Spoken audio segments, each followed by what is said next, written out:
Alas 7:05 mga kapatid. At tayo pwede nang mag-almusal na naman. Ito yung gagawin natin mamaya. Lalagyan natin yan ng ganito.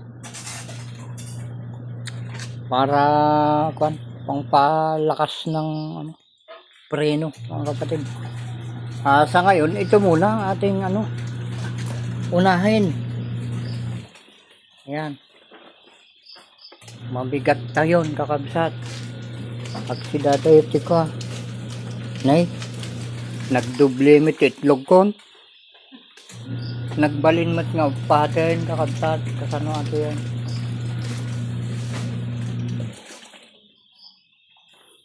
May kayon. Tapos pagbibingayan tayo ato yan.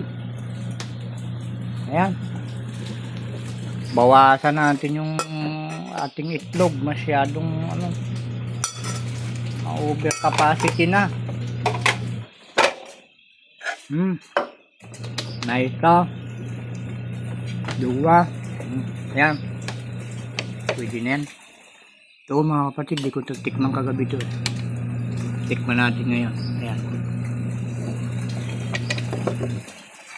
Ito. Mantay lang.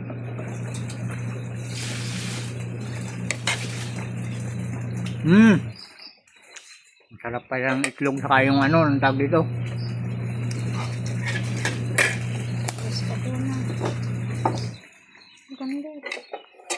Preska tuna o presko tuna?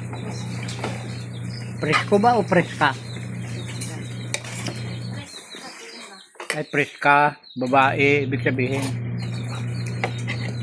Pag lalaki kasi mga kapatid, presko. Ba? May pinsan akong presko yung pangalan. Lalaki. Hindi pa ako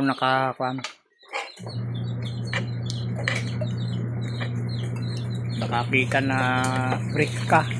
Meron bang babaeng preska ang pangalan? Wala pa akong nakita ngayon. Presa pa, pero presa. Pag preska, nako. Siguro hindi yung tatanda mga kapatid dahil palaging preska.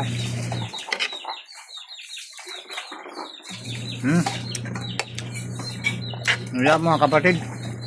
Subukan nyo yung itlog na kayong preska tuna. Masarap pala. Wala mga kapatid. Salamat sa panonood.